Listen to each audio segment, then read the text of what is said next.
మనిషి జీవితంలో అన్నిటికన్నా కష్టమైన విషయం ఏంటో తెలుసా? నో చెప్పడం. మనకు వచ్చే ఇన్విటేషన్స్‌కి, రిక్వెస్ట్స్‌కి ఎవరైనా ఏదైనా చెప్తే దానికి మొహమాటంతో నో చెప్పలేక, ఇష్టం లేకపోయినా ఆ పని చేస్తుంటాం. నో చెప్పడం ఎందుకు అంత కష్టం?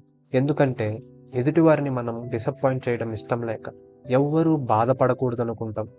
కానీ నీకు ఇష్టం లేని విషయానికి నువ్వు నో చెప్పలేదంటే అది నీ సమయాన్ని, మనశ్శాంతిని కోల్పోయినట్లే. అలానే మన టైంని వేస్ట్ చేసే కొన్ని ఎమోషన్స్‌కి కూడా నో చెప్పడం కూడా కష్టమే.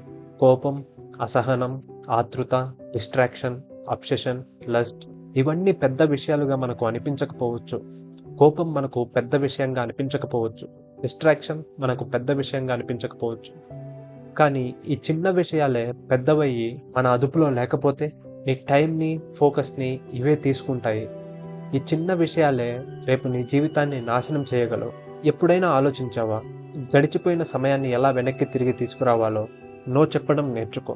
నీకు నచ్చని విషయాలకు, పనులకు, మనుషులకు. అది రూడ్‌గా కాదు, రెస్పెక్ట్‌ఫుల్‌గా. No thank you. నేనిప్పుడు రాలేను. నేను ఈ పని చేయలేను. ఇది మనుషులకు బాధ కలిగించొచ్చు. నీ నుంచి కొంతమంది వెళ్ళిపోవచ్చు. నువ్వు ఒక పొగరుబోతుగా అనిపించవచ్చు. కానీ నువ్వు గుర్తుంచుకోవాల్సిన విషయం ఏంటంటే, నీకు నచ్చని పనికి నువ్వు నో చెప్తున్నావు. ఎంత ఎక్కువగా నీకు నువ్వు నచ్చని విషయాలకు నో చెప్తావో, అంత ఎక్కువగా నీకు నచ్చిన విషయాలను నువ్వు చేయగలుగుతావు. ఇది నీ జీవితానికి ఒక ఆనందాన్ని ఇస్తుంది. నీ జీవితాన్ని నువ్వు జీవించాలనుకున్నట్లుగా జీవించగలుగుతావు.